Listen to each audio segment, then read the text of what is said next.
Hello, Kiss Army, and welcome to the 96th episode of the Kiss Army Things podcast. You're with Xander. And Daphne. I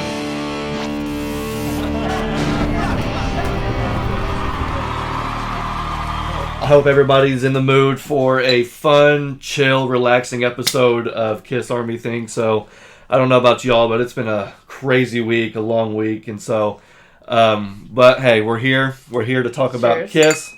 Oh, nice. Yes. You're having what, tea in the first album mug? Okay, yes. Very cool. You know, guys know me. I'm always drinking that money bag soda. I got a root beer today, and I'm so glad because after a long week at work, and I'm sure you feel the same way. It's just nice to chillax and sit. And thank you guys so much for joining us, talking all things Kiss. Today's episode is going to be kind of like a hit and run, a bunch of different stuff that's been going on. Please stay tuned to the end because, as you all know, I'm always showing stuff for the Kiss collection. We'll get into some of the collector's corner at the end.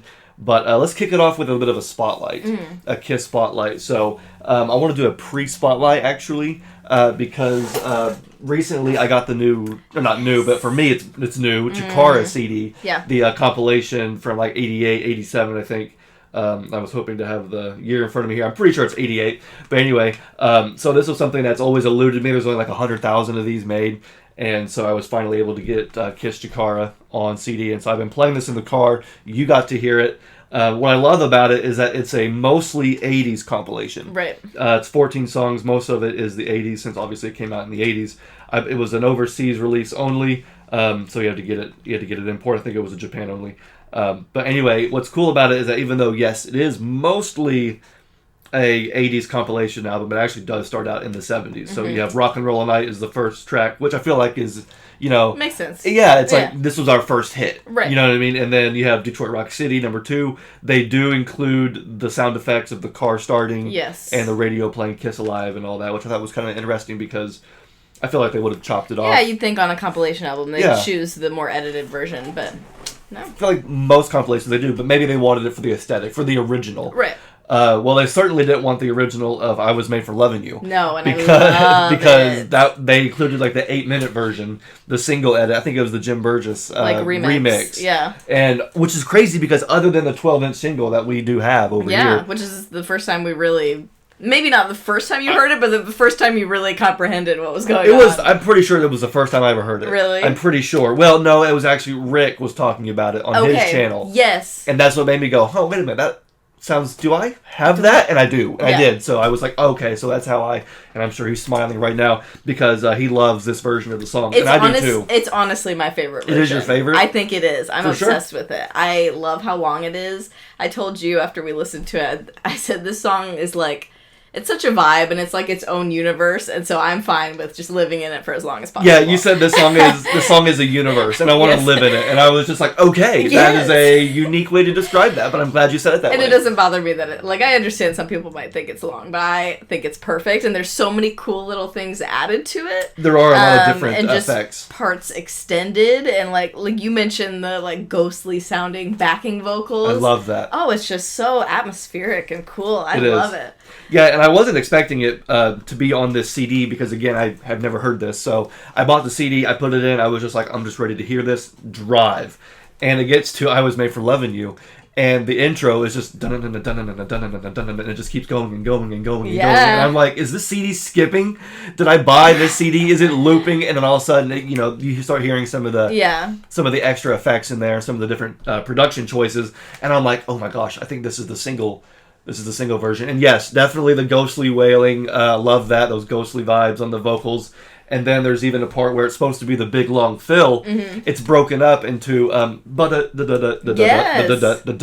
instead of the full fill that we all know. Yeah. So I was like, wow, that is crazy that they chose. I wonder why they chose. The full fill comes later on, though, I think. Yes, it is repeated. Yeah, we get that section again. It is then repeated. You get the full thing. It's so cool. Also repeated is the can't get enough. Yes. Those like little vocal trills that Paul does. As it should be. And falsetto, I love it. So there's like a duplicate of that section. It's an interesting choice to put that long version on this compilation, though. And I don't know if it was something that was like a targeted choice, a direct choice. No, we just can't use the original. We should use this spectacular version one time only on CD, or if they just, whoever it was, mistakenly just maybe put that on there. Happy accident. Accident for sure. And this is not the only, different version of a song that you get. The next song, Creatures of the Night, is also Yes. Different version. I believe it's the single edit, the version in the promo video. If anybody has a high quality version of the Creatures promo video, get a hold of me because I want to see that. So you can find it on YouTube in pretty crap quality.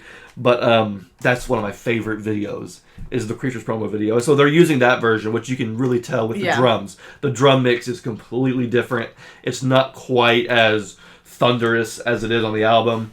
On this version, it's more of like your 80s snare drum, where it's that big snare drum. Yeah. That Eric Carr kind of helped, create that iconic 80s snare drum sound. But anyway, so yeah, what's cool about it is that you do start out in the 70s. You get some makeup stuff. It goes into the Creatures era with, Eric Carr with the makeup. But you only have 3 songs on this entire disc where Gene sings. Interesting. Okay. Rock and Roll All Night, Creatures, I Love Loud. Oh, War Machine, 4. 4. Okay. 4. There's only 4 out of 14 songs. Dang, the rest are Paul? Or are there any, No 80s Gene song whatsoever. Right, but anybody other than Gene and Paul? No. As lead vocalists, that's it? Nope, just Gene, yeah. No Peter, no Ace. No, Eric Carr had never had a vocal. Right. Bruce never had a vocal. Yeah. So, no, it was all Paul, basically. I mean, it goes... As soon as you get into the 80s, it goes Lick It Up, All Hell's Breaking Loose. Those are the 2 singles from Lick It Up. And then you got Thrills in the Night, Heaven's on Fire from Asylum, or Animalized, and then Who Wants to Be Lonely All Night and Tears Are Falling from Asylum. Right.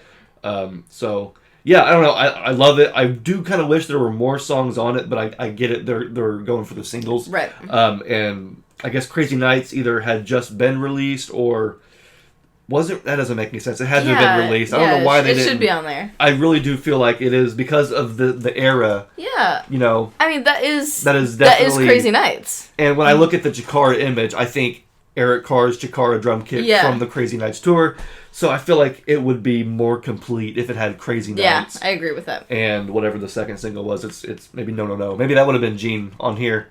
It would have been his 5th one. I'm not sure, but it's just crazy to me how Gene only has like 3 or 4 songs on here. Compared to Paul's 10.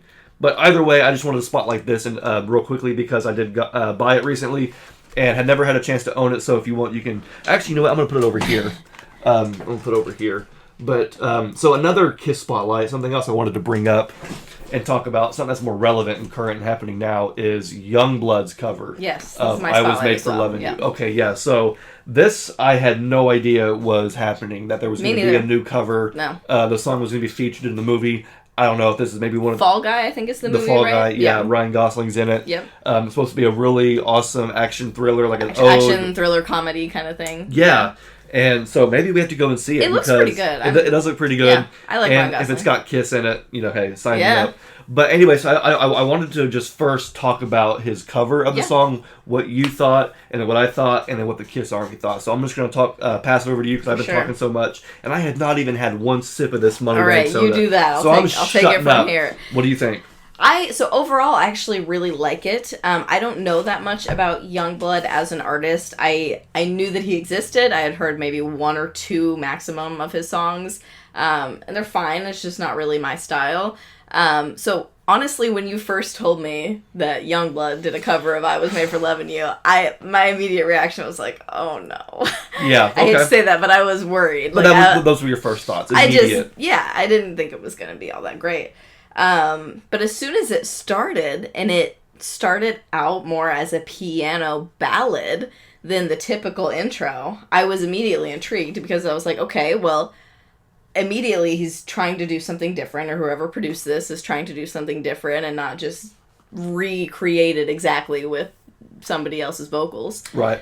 So I really liked that it started out really slow like that. Eventually it does kick into that, more like the original song kind of vibe. Yeah. But I really like the dynamics of how it kind of... I don't know, it just takes you on a journey, because it does end back on the piano. And so I really enjoyed the production of it. His vocals are really good.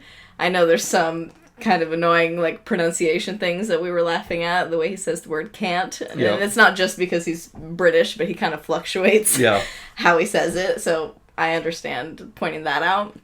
Other than that, though, I thought his vocals were really good, and I enjoyed it. I really did. I, for the most part, enjoyed it. I mean, I'm not gonna lie, I kind of didn't want to enjoy it. Yeah, no, I get that. I feel like some Kiss fans can agree with that, where it's like, you know what, I don't even want to like this. Right. But no, listening to it, like you said, I thought the arrangement was great. The fact that he didn't just do a straight ahead re-record of the song, it really felt like his own. It was a cool interpretation, yeah.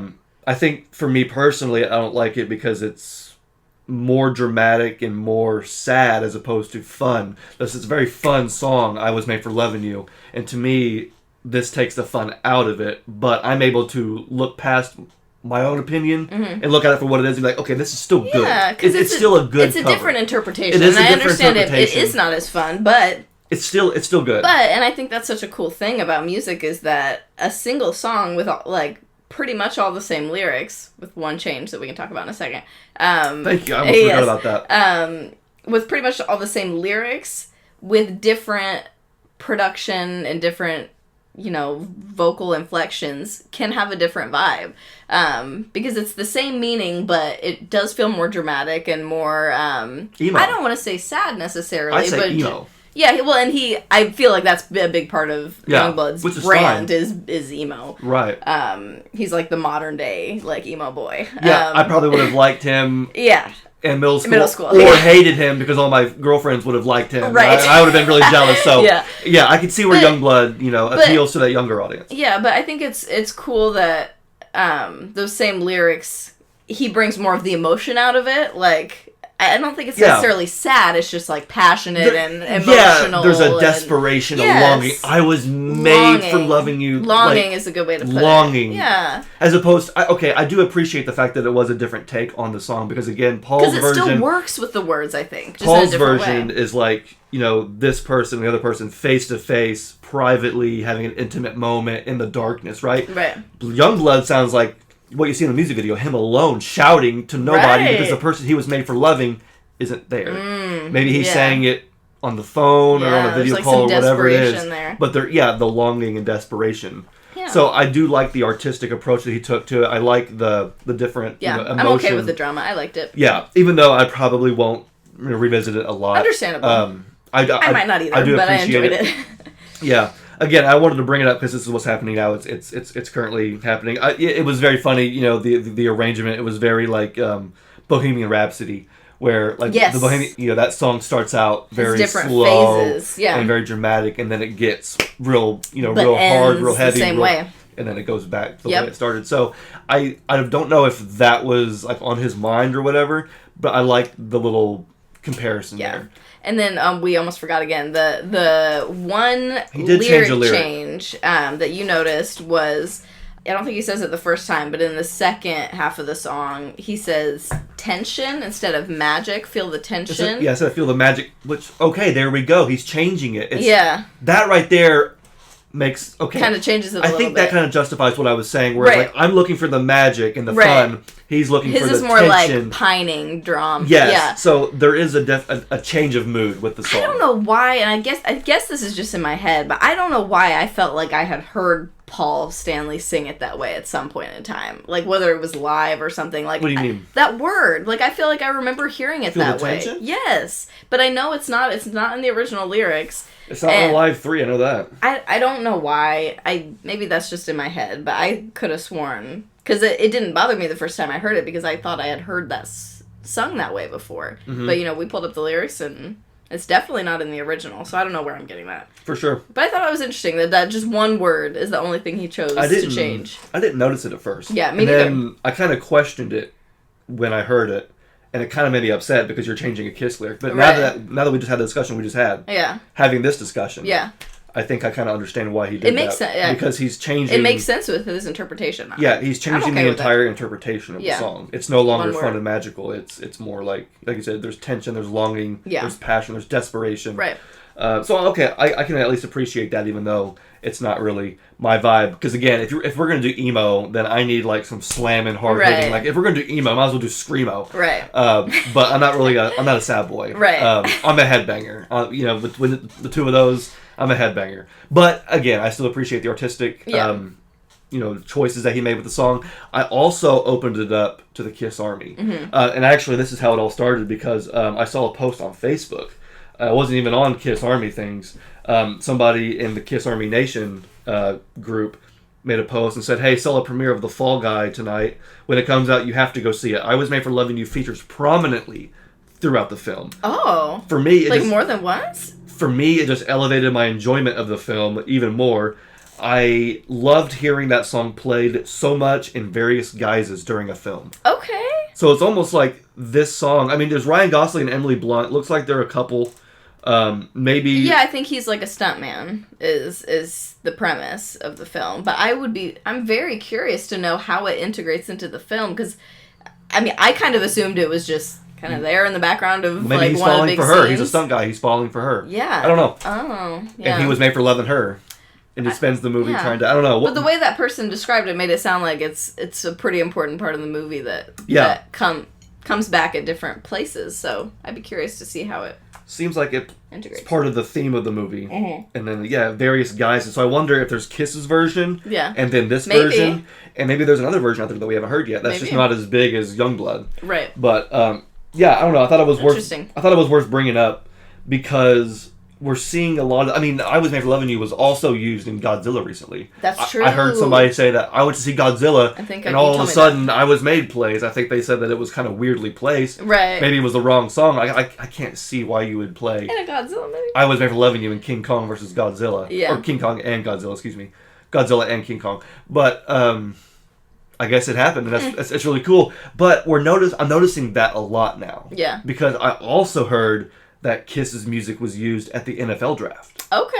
In Detroit. Just recently. Maybe it was Detroit Rock City. Yeah. That makes sense. Recently. I'm sure it was Detroit Rock City. Yeah, so it had to be. That makes so much sense. So you have these 3 instances where, Kiss's music is being used in a very, public and commercial way. Yeah. And obviously I would assume this is what Universal right. is doing. Right, because they still own the music. It has been. And this is not a new thing, but it's just like, if we were to look at this, open it up into a bigger question, it's just like, what is the future of music with all of our favorite artists, all these classic artists, growing old, either passing away, retiring, or just in general, selling off their catalog? Mm-hmm. Because Kiss, even though they're getting a lot of major headlines, Kiss is not the only artist to have sold their catalog. Right. Many artists, big name artists with more sales and more album sales than Kiss have sold off their catalogs. So it's not just Kiss that's doing this, and younger artists too. Yeah. Who was the younger artist? Katy Perry, I think. Katy Perry. Well, there was a rapper too who sold his for like $65 million. Yeah.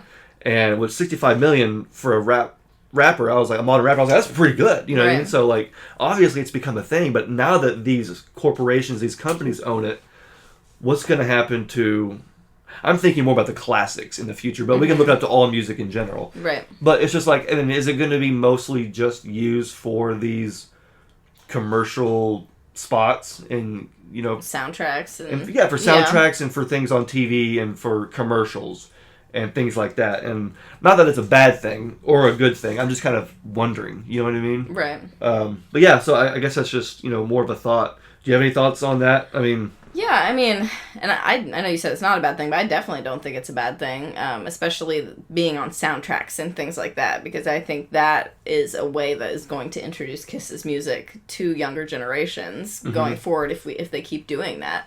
So, as far as like advertising and stuff, maybe not as much, but in movies and things like that on soundtracks, I think that's pretty cool. Yeah, I mean, I'm not going to sit here and say it's a good thing or a bad. I mean, obviously it's kind of a good thing because you have this person that we just looked at their comment. They're like, I went and saw the movie and had my mind blown that they were using Kiss in the movie. So obviously it's a cool thing. It's just like, I wonder if we'll get to a point where some of these songs are so far removed from their original artist that that's fair. Yeah. It's just. Again, not a bad thing. It's just kind of part of the fabric. Right. You know what I mean? Because we always talk about, like, the biggest Kiss song. And I think the biggest Kiss song at this point is I Was Made for Loving You. In 2024, 100%. In 2024, and it has been for the last several years now. Yeah. If you would have told me 20 years ago Rock and Roll Night. That people, would know I Was Made for Loving You and associate that more with Kiss than Rock and Roll Night, I would say you're crazy. Right. Look at, Kiss everything is Rock and Roll Night. They used it in that 70s show. If they would have said that 20 years ago, I Was Made for Loving You would be the bigger song for Kiss, I'd be like, you're crazy. Rock and Roll Night is the Kiss song. But I feel like because, we live in a pop-dominant music environment, that bubblegum flavor of I Was Made actually is still sweet after all these years. Yeah, I feel like it's the most like universally like palatable songs that like anybody can like, whether they like rock and roll or not. You know what I mean? Because it is very poppy, very disco. And it's just a vibe. I get it. I get why it's so big. I'll be honest, it's always been one of those songs that for me, I've not been embarrassed by the song, but it's not a song that I would show to a person that's getting into Kiss. Well, you know I get I mean? that because it doesn't necessarily perfectly represent Kiss as a whole in the same way that other songs would. So I get that because it is, I mean, it was a departure from... Yeah, I would go straight up, either Detroit Rock City or, one of those classic Kiss songs, those upbeat, the one that are singable, but I mean, I Was Made for Loving You is very upbeat, very singable, but it's just in terms of like what you think of Kiss, you think of like loud guitars, loud like vocals, in your face rock and roll. And this is more of a softer, sweet, more tender side of Kiss. Yeah. Which apparently, again, to the masses seems to work a lot. I mean, look at Beth. Yeah. Beth is arguably number 2. Yeah. People know Beth. I mean, it's crazy because when I go to work, people who find out that I like Kiss, they'll be like, "Oh yeah, I know that one song, that Kiss song. What's that? Do do do." And I'm like, "Yeah, I was there for loving you." And then someone's like, "Oh, what's that one song? Dugga dugga dugga dugga." I'm like, "I was there for loving you." So they seem to know I was there for loving you more. That's so than interesting. Rock and Roll Night, and Rock and Roll Night is almost like taking care of business every way. You're like, "Oh yeah, that." Oh, who sings that? It's See, I feel like a lot of people, everybody knows that song, but they might not, at this point, they might not know that it's Kiss anymore. Yeah. Rock and Roll All Night. Exactly. And you might not know that was Bachman's Turner Overdrive, but you've heard that song on classic rock radio. Rock and Roll All Night, I feel like, is becoming that oldies, 70s rock tune. Right. Whereas I Was Made for Loving You still has this fresh sound to it. I think that's the thing about it, is that it still feels somewhat, even though it's very disco-y, I feel like it's still... sounds somewhat current. Yeah. And I think, I mean, the Yungblud cover is a pretty good example of that. Even though he did switch it up in the beginning and the end has the piano kind of vibe, in the middle is pretty similar production. Obviously, it's modernized. It's a little different, but a pretty similar production to the original. And it freaking works. Absolutely. And it freaking works in the modern day. So I get it, but it is interesting how that's become the biggest Kiss song. For sure. Well, let's take a look at the Kiss Army's thoughts on this and talk about what the fans think, because I opened this up to the Kiss Army on Facebook and asked them, I said, "Hey, what do you guys think of the new Yungblud cover? Tell me what you think. Leave it in the comments and we'll talk about it on the show." So let's talk about that real quick. Okay. I'm interested to hear what everybody thought. Okay, so I asked the Kiss Army on Facebook or Instagram, "Do you guys like Youngblood's cover of I Was Made?" And so 48% said yes. 38% said no, and then 14% said I haven't heard it. And I added the third option because I felt like people would maybe just click no if they hadn't heard it. Yeah, so that's a good idea. I wanted to make it as fair as possible. But anyway, so yeah, more people like it than not, which actually kind of surprised me. It's pretty close, though, honestly. It's close, 48 to 38, but still the majority like it, which I guess is great. Like I said, there were some negative comments on Facebook I had seen, which is inevitable. But yeah, so 48% said yes, 38% said no. Interesting. And then I think also, if you go to the Instagram, our Instagram profile on the post itself, could you read some of the comments there? Yeah. So we have one that says, "Far better covers of the song are already out there." Okay. I'd be interested to hear them. I don't think I've ever heard... obviously they exist, but I haven't heard any covers of it. Do you remember the song that came out like last year, the year before, that was called "I Was Made for Killing You," and it was the horror movie where it was like it was Scream and Jason and all that. That was funny. A good parody. I don't know. I mean, I think there's been a few covers, but none like prominent. This is the biggest. I'd be curious to know what this person thinks the best cover is. I would love to check it out. Okay. The other comment says, "The best Kiss cover to date." Wow. So there you go. Two ends of the spectrum. That shows how split the Kiss Army is on this. Absolutely. I knew there was, some good, a couple good comments on... Best Kiss cover to date ever. I also posted it on Facebook just, again, to get as much people asking them. And we had a couple comments here. Let's see. Chris says, "It's okay. Better than Motley Crue's Dogs of War." I didn't actually hate Motley Crue's new song. I know it's got studio magic to the 9, but I thought it was okay. Let's see. Javier says, "I was hoping for it to be heavier. Bits of it remind me of the extended version. Interesting. Props to Yungblud for attempting to make this song his own, but for me it fell short, so okay. Fair. Ken says, it's a pretty catchy version of the song, but I prefer the original. Also fair. Tim says, that's pretty cool. Starts out soft, then kicks into high gear, and then goes back to being soft. Yeah. Again, solid version of the song. And then Joey Quesada says, I like it. So Nice. Joey Quesada says he likes it. Joey's stamp of approval. There you go. So, yeah, there is the Kiss Army's thoughts. But what about Paul Stanley? Oh, yes. What does Paul... Now, of course, he's, biased, but I did see where Paul Stanley commented. He commented on Youngblood's post before he made his own post? Because I didn't see that. I actually saw Yungblud, post the video, and then in the comments it said Paul Stanley live. And so Paul said, a really terrific new version and take on our classic. Yungblud nails it, Paul Stanley. Nice. So, of course, Paul may be a little bit biased. He likes to see a younger artist taking on the Kiss classic and spreading it out there. And one of the, I'm the guy that wrote it. But I'm sure that, Paul as an artist appreciated the different spin, the different take. Yeah. So that was really cool to see Paul give his stamp of approval as well. But again, so if you guys weren't able to share with us on Facebook or Instagram your thoughts, you can do so now on what you thought of the cover of I Was Made for Loving You by Yungblud. And then also, did you see Fall Guy and King Kong and Godzilla? Because if so, let me know. Because we might check them out. Check them out. We love going to the movies. In fact, that's probably what we're doing after this. Oh, yes. It's May the 4th weekend, and so they're showing Star Wars. And so I would like to go see Star Wars. But, I'm thinking about seeing Phantom Menace tonight. Phantom Menace, yeah. I love it. But anyway, so I was just, spinning my wheels thinking, again, I like seeing Kiss's music being put out there so much, but I still want people to know that it's Kiss. Right. And so that's why, again, I hate to say it and bring this back up, but that's why I think the avatars are going to be so important. Because with Kiss, there's a lot of things about Kiss that are great. The music is great. The makeup is great. Their image is great. All of that stuff comes together at the show. Yeah. The show. And so the Avatar show is going to bring that back, in my opinion. So I know we're tired of hearing about it, and I'm tired of talking about it, but I'm just... at some point, I'm going to be longing for that connection again. Right. And even though it's not going to be actual Gene and Paul, to have, A, their likeness, but also B, their movements that they recorded, and C, to hear those songs again, is what I'm really looking forward to. Yeah. But I'm just thinking about the future state of music now that these corporations and labels are basically just absorbing as much as they can in a fight, almost like a competition, to get a hold and acquire the most, to secure their future financially, which, again, from a business standpoint, I get it. It makes sense. But we're all fans, and we all appreciate the artistic side. Right. The music. And so, I don't know, I'm just looking forward to more musical releases. The crazy thing, though, and the reason why I'm kind of like, you're probably thinking, like, well, Xander, why are you talking about this? Well, funny enough, I heard Bon Jovi say the other day that he wouldn't mind a Bon Jovi Avatar show. Interesting. He said, I would love to see an Avatar hologram continuation show. Okay. That'd be great. Of Bon Jovi. And I was like, my jaw almost hit the floor.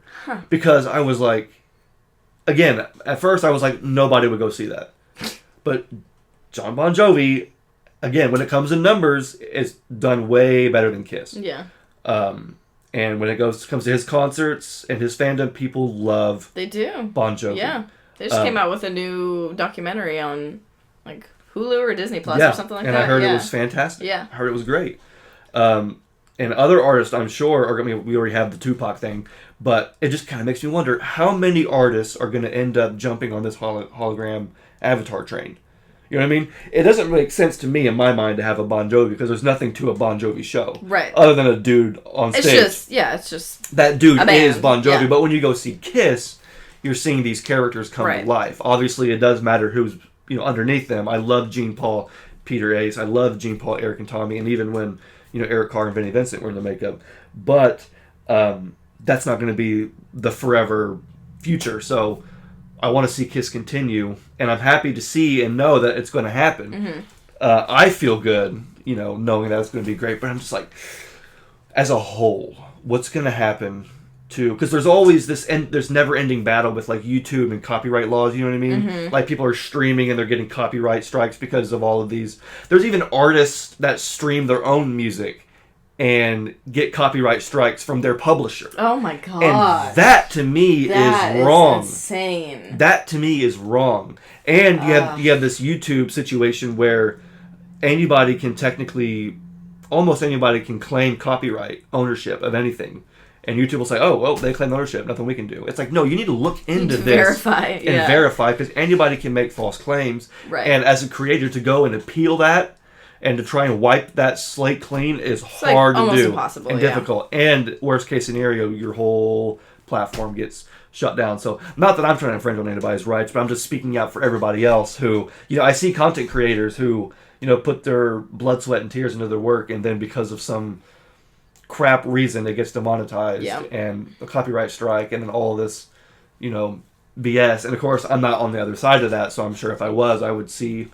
But I'm just thinking the climate right now, artistry, technology, all of it is festering, and I'm just wondering where it's going to go. Mm-hmm. I'll stop there because I feel like there's my tinfoil hat is off. And now we can move on to some more fun stuff like Gene Simmons' solo band. Yeah. Because Gene Simmons' solo shows finally happened, or at least his tour kicked off. So we were talking about it actually the day of what he was going to be doing. The Rock and Bruce thing, right? The Rock and Bruce, yeah. So we were talking about the day of the performance, what he was going to do. Right, that night. And then it went up the next day when it already happened, but that's just the fun of doing a podcast. But anyway, so a lot of fans had chimed in, not a lot, but a few fans had chimed in on that on Kiss Army things, but I wanted to open that up to everybody again because me personally, I loved seeing Gene getting out there and playing and performing, but the fans, man, were disappointed with the set list. They said the set list was trash. It was too much Kiss songs, too much well-known song, too many well-known songs, too many songs like War Machine and I Was Made for Loving You and Rock and Roll Night and this and that. And I'm sorry, but y'all can't be pleased. No, I know. And I was like, oh my gosh. Like, are you just excited to see him again? See him performing? Like, I understand that, it is an opportunity to play. And he did. He played Are You Ready, which is a demo. He played a cover of Ace of Spades from Motorhead, which I wish he would have sang it, but he let somebody else in the band sing it. But he was still slamming the bass. Yeah. So he was doing a cover of that. That was really cool. But I thought his band sounded great. So, of course, here I am talking positively, but everybody was just like, that set list was meh.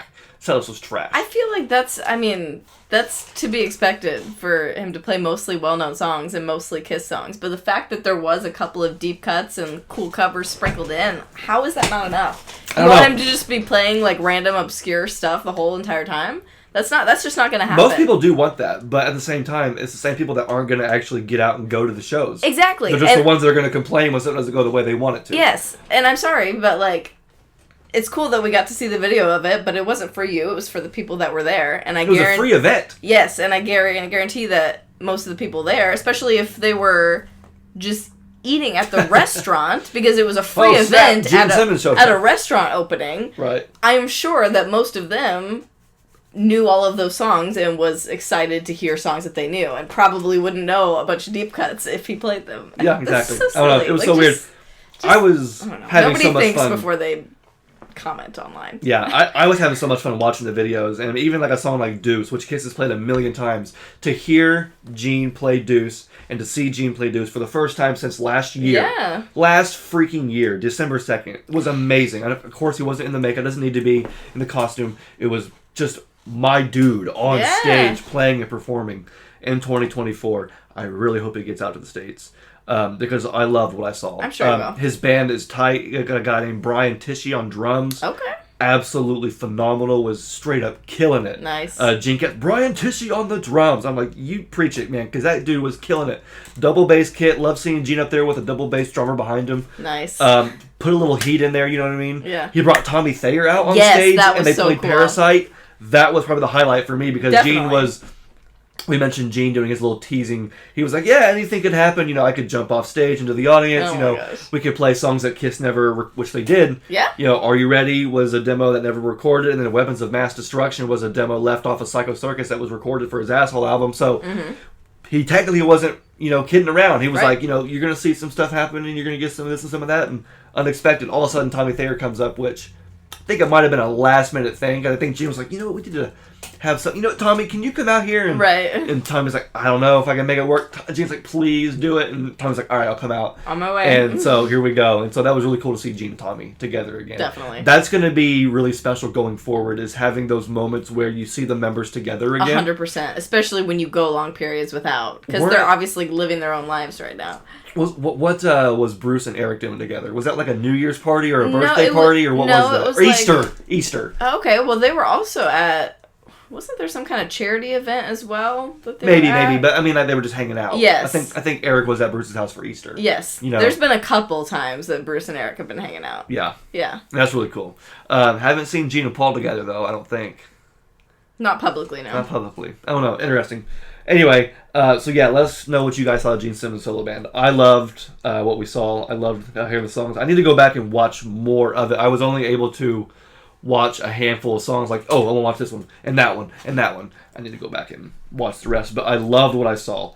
I really hope that... I know there are future dates. I think the next one, I forget what it is off the top of my head, but I know that it's mostly just European dates. So, fingers crossed that Gene comes to the States. I feel like he will. Anyway, you guys know me. At the end of every show, I want to show some Kiss stuff, and today is no exception. As a matter of fact, I got a few really awesome things, because Daphne got me some gifts recently. I did. And so let's go through those. This is something that I've wanted for a long time, so thank you so much for the gift. This is another Japanese import. I've gotten so many Japanese imports. I mentioned Chikara already, and then the Unplugged, and there was something else. But anyway, check this out, guys. This is a Japanese import of Psycho Circus. This is the pop-up cover version. So I do, yes, absolutely want to open this and show you guys. So you guys know I love Psycho Circus. That was Jeb and I's first Kiss album there. Love the artwork on the back. This is not lenticular, so that's the only, I guess, downside. But can't complain, because how sweet and unique is this cover. So it opens up like a book. And then inside you have the carnival, what do you call that there? The wagon, the carnival wagon. Yes, you have the carnival wagon there, and you can see where some of the details and everything's a little bit raised. It's like 3D. So it's got like a 3D aspect to it.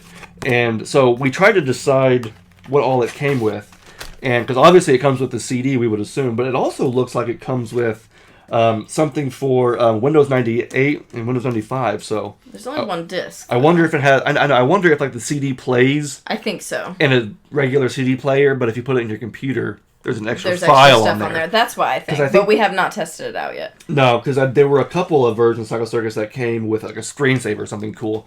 But look at this. I'll show you here. Yes. Love that. Kiss Psycho Circus. So there's the exact same image as the back, but with a black image. And so, not that that's anything special or different, it's just, to me, special and different. I think it's cool. I love it. And again, this image right here of the band, the original 4, that was like one of the first images of the band, new images of the band that I ever saw. For sure. I had no idea that the band even got reunited and was back together. The reunion tour, didn't know about it. I was like 1. Right. So, all I knew was from 73 up until 92, 93. Everything else, I had to fill in myself and for mom and dad. But when I saw Psycho Circus, I thought, oh, they're back together. They're back in makeup. And, so I've always loved this image, Gene's eyes in the back of his head. It's a great photo. Everybody just looks great. A couple other things, too. You have a black and white image of the same thing there. Of course, Japanese. Looks like lyrics and liner Japanese notes. Lyric booklet. Love that. And then another regular booklet with the English lyrics. Very cool. I think it folds out into a little poster too. Oh, whoa, really? Yeah. Oh, you're right. Of course it does. Well, no, it just has... No, it doesn't. Okay. It's a long folder, It's just though. Connected. Okay. It's got the order form. Oh, okay. That's cool. really cool. That's a very nice, vintage touch. Yeah, I like because that. in the 70s you would get an album and get an order form, so they're kind of doing that here. That's cool. As well. Yeah, I didn't see that the first time. time. I love that. Very cool. Oh, yeah, an advertisement for Kisstory 2. Nice. 440 pages from the band's private collection. I have the Kisstory book. I'm not sure which version it is. But yeah, no, my favorite thing is definitely how we all know the classic Psycho Circus curtain. And then here, it actually opens. I love that. Like the curtain. I do wish this was a little bit more raised in the middle. Right. But it's still really cool nonetheless. And I don't even know. And it makes me question now how many versions of Psycho Circus there are out there. I have the regular version. and the limited edition with the bonus disc with live stuff from Indiana, which is really awesome. But this is one version I never had, so thank you so much. You're welcome. But it kind of makes me wonder if there's any other versions I don't have, and now I gotta track those down. But maybe next time. For now, I'm just gonna enjoy what I have here in front of me because, Psycho Circus, what a great era. I have a pretty big Psycho Circus collection going at this point. But so I'm gonna go ahead and I'll piece this back together. Where did this come from again? eBay. Is it eBay buy? Yes. For sure, thank you. I appreciate that. This one, again, has always escaped me, and that is the classic Paul Lynde Halloween special on DVD. And I can think back to when Jeb and I, as kids, getting the Kiss catalog from Kiss Museum for Christmas and whatever, we would always see this. And I always wanted to get it, but I'm pretty sure parts of it are on Kissology Volume 1. Okay. I think the performance and the small interview is on Kissology Volume 1. So that's why I never actually bought Like the the official thing. Yeah. But I definitely have been wanting to get this for several years now. But again, I just never actually seen one for sale. Now that I actually wanted it, never actually saw it for sale. And it's funny because I've always had a beef with Kiss Scooby-Doo. The movie. I love that Kiss Scooby-Doo movie. My only beef, I never mentioned it because it doesn't matter. It's not worth mentioning. But anyway, my beef with it was Paul would say, "Hey, Witchy Poo," to the villain, the Crimson Witch. Yeah. And I hated the way he said Witchy Poo. I was like, why would Paul Stanley say Witchy Poo? Well, I get it. He's referencing Witchy Poo. Oh. It's a character from HR Puff and Stuff. Okay. Puff and Stuff. And of course, I wasn't from that era, so I didn't originally. You didn't understand the context. I didn't get the context at first, but now that I do, I'm okay with it. It makes much more sense. I thought it was just stupid and silly. Paul saying Witchy Poo. Right, yeah. But now that he's had actually an origin. Yeah, he's referencing H&R Puff and Stuff. So, makes sense to me there. But no, this is going to be our Halloween viewing this Halloween. Yes. We're gonna I be love watching Margaret this. Hamilton. I love that she's in it. I love Margaret so Hamilton. good. I know, it's the real Margaret Hamilton. Yeah. I'll never forget when I actually, did watch Kissology Volume 1 for the first time. And it was the Wicked Witch. This is Ace. This is Peter. This is Jean. And this is Paul. The real Wicked Witch of the West. I was like, you can't fool me. I didn't know her name because I was a little kid. But I was like, that is legitimately the real witch. Yeah. Stand next to Gene Simmons, Paul Stanley.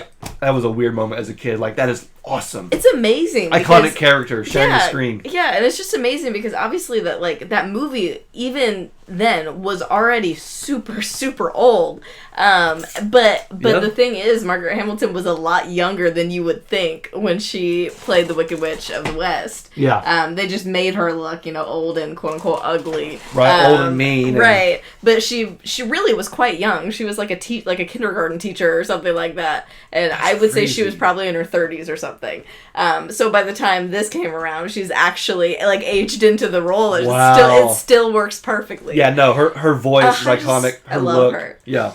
What a gem, Margaret Hamilton. So that's great. That's gonna be really fun to watch. So I don't know why I put this down here and not up here. Oh yeah, we're for everybody to see.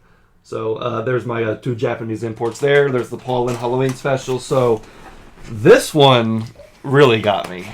This one I was really happy with. He had no idea. And that is the freaking Demon Waffle Maker, y'all. He has wanted this for so long and just never got freaking it. Demon Waffle Maker. I don't even know. I'm going to have to use this at some point. I'm pretty sure I think Bruce used this recently. I think so. I think Bruce posted a picture where Bruce Kulick made a Gene Simmons Demon Waffle. I'm like, dude, I got to have this. I wanted it when it first came out.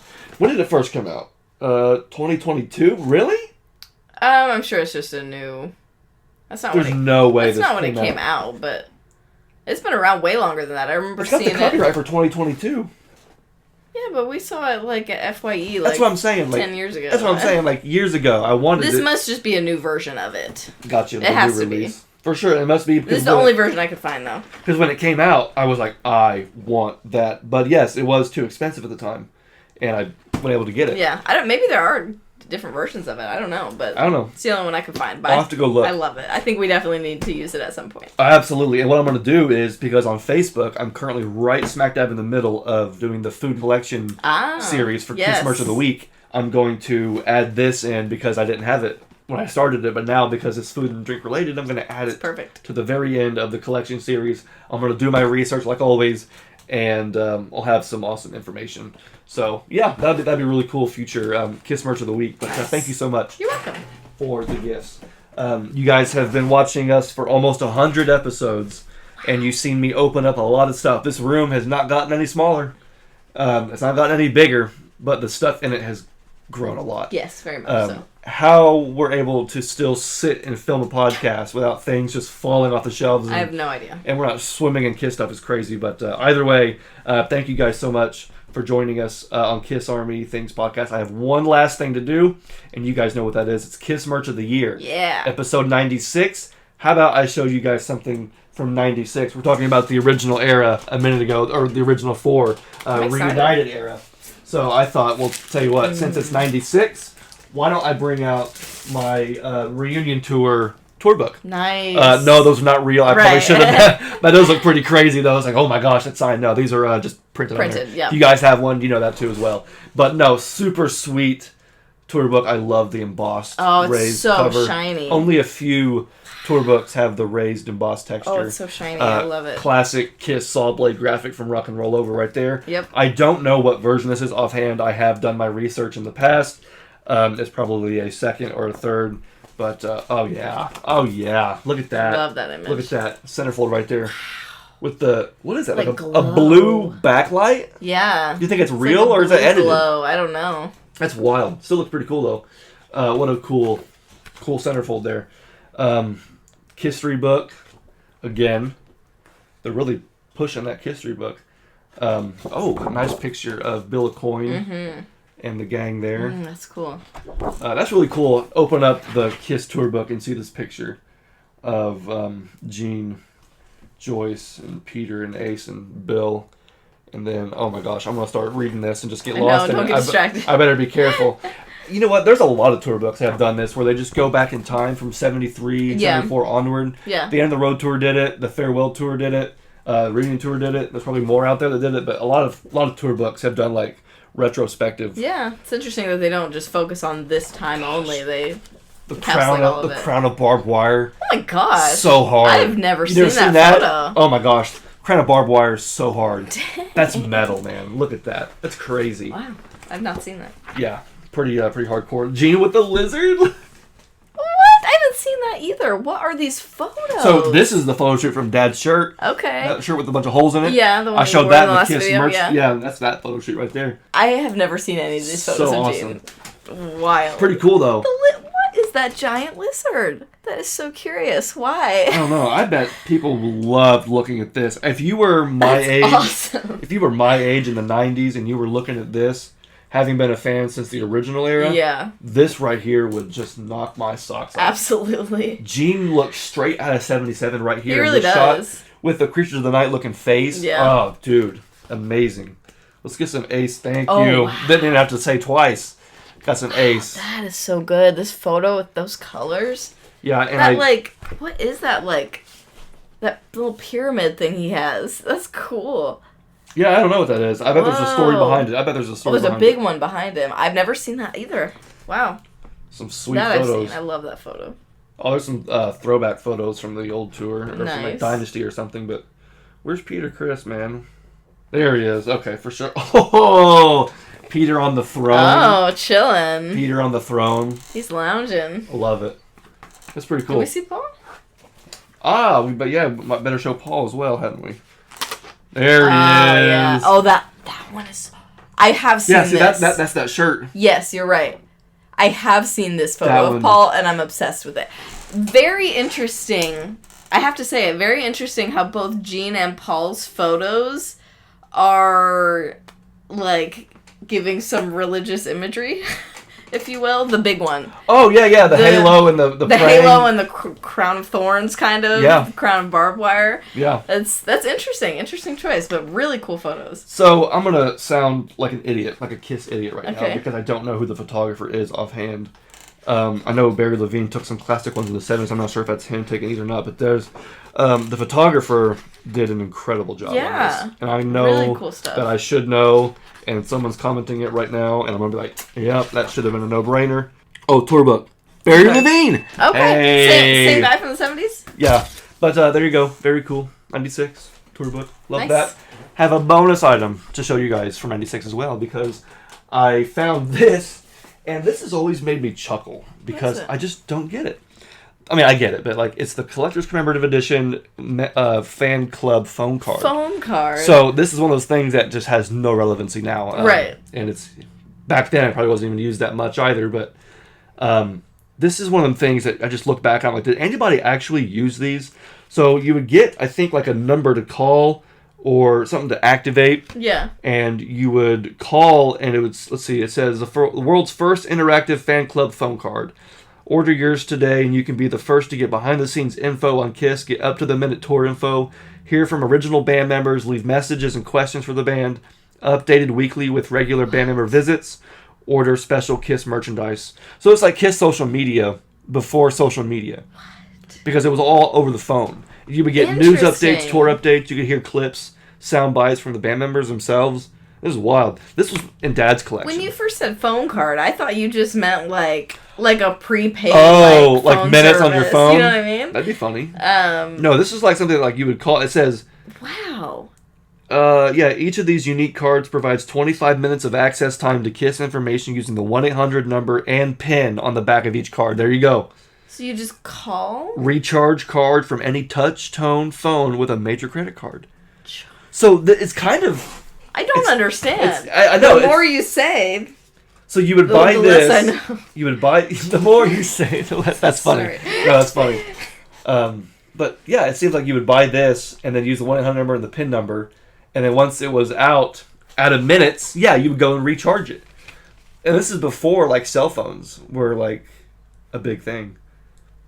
But again, I wonder how many KISS fans actually use this, because Dad clearly didn't. And I've seen some of these go for, like, $5-10. They're not worth very much, or nobody's selling them for very much, but it's one of those things that kind of makes you scratch your head. Yeah, I mean, I guess just because, I don't know. Maybe we're just too young to understand. Well, I mean, I get it, but I'm talking about, like, actual, like, practical use. Right, but, like, practically, I don't fully get it. It's like social media before. You can't log on Facebook and see, KISS on Twitter or anything, but you can call the number and get direct access to, like, up to date tour info. And what does that mean, though? Is a voice just telling you things? Hi, welcome to the KISS hotline. Press 1 for tour info. Okay. Press 2 for... I'm just guessing. But so that's instead of, like, Googling something, which you couldn't do back then. Well, right. I mean, you could, but not, like, readily available, easy. Yeah. It would take 20 minutes to go from space to... Yeah, right. To go to space and back, but yeah. You would just call... Okay. Interesting. Yeah, I would be curious to know if anybody ever actually used one of these things, or just bought it as a collector's item. In terms of merch, it's one of those forgettable moments in KISS merch. Very random. Very, like, specific to a very specific date and time. You know what I mean? Yeah, for me, it's interesting because I want to know how many people actually used it. Yeah. I have this one here, and there were other ones that were just in single packs. Okay. This is a whole thing. Look at this wasted packaging. Right? This paper. Yeah, why is it so large? I don't know. It's wild. Just they needed all that space to explain what the heck this is on the back. And it's just KISS Destroyed. Oh, yeah, for sure. Yeah, for sure. I got you. I love it. That's a cool one. Well, there you go. There's a little fun bonus item for you guys. But anyway, thank you guys so much for joining us on KISS Army Things. This was episode 96. That was the Collector's Corner. Next Sunday is Eric Singer's birthday. Ooh, already? Yes. I don't know. Isn't that crazy? It feels like we were just in Dayton a couple years ago, so we're celebrating Eric's birthday. But no, so Eric Singer's birthday next Sunday, and I'm going to try, if all goes as well, if all goes as planned, I'm going to try and have Rob back on the show, and we're going to do another Eric Singer special. Nice. It's going to I'm be awesome. sure you guys have more to say about Eric Singer. We're going to show plenty more Eric Singer stuff, talk about Eric Singer, his drumming. So come back next week. Celebrate Eric Singer with us, and I wanted to tell this to you guys at the end for the ones who actually stick around to the end, the KISS Army Things fans. And so we are now officially on Patreon. Woo! The Patreon page is live. We have a video up right now that's an extended version of the video on YouTube, the KISS collecting tag. Mm-hmm. So there's a version on YouTube, but if you're on Patreon, there's an extended version. This episode is hopefully going to be up, which you won't know that now. But in the future, I'm going to try and have episodes go up way earlier, or at least as early as possible, maybe a day or so, as best as I can. And also, we're going to do live videos. And, we're going to plan a bunch of things, but we just want to have some extra content, do some extra things on Patreon for you guys. For those that want more. And obviously, like, there's no pressure. if you can't, that's totally fine. We will always still be posting on YouTube the same amount. Oh, absolutely. The podcast. This is just extra content for those that want it. Yeah, nothing's going anywhere. But over on Patreon, there's a lot more flexibility and wiggle room to do things that you can't really do on YouTube. Yes. So if you like my Kiss Meets the Phantom stuff, okay. Again, if you're not a Patreon person, don't worry about it. I don't care. If you're here, you're here. But for those people that are like, hey, we want more. Well, I'm going to do my absolute best to give you more. And so I am already making my list of things that I want to do for you guys. And so, yeah, check out Kiss Army Things Patreon. It's in the link below. I'm going to have it in the description now for here on out. So definitely check that out if you guys want to. And then be back for episode 97, where we're going to be celebrating Eric Singer's birthday. I'm very excited for that. Nice. Daphne, thank you so much for joining me here. Course. Just on a nice laid-back chill. It was supposed to be laid back and chill, and I feel like we ended up getting excited. Pretty. Isn't that how it always goes? We're always pretty excited about Kiss. It doesn't take much to get us excited. But anyway, thanks for joining me. Of course. Hope your tea has treated you well. It was. I'm going to chug this as soon as we're done filming. But anyway, I hope you guys are having a good day, a good week, a good month. If not, it's the beginning of May. It's a new month. It's springtime, almost summer. The weather's warming up. I feel like warm weather improves the mood a little bit. Yes, definitely. So, sunshine. Pop out your favorite Kiss album, go on a cruise, whatever it takes. But I hope everybody's having a good time. Live to win, and we will see you in episode 97 of the Kiss Army Things podcast. And my name is Xander. My name is Daphne. You guys have a good one. Peace out.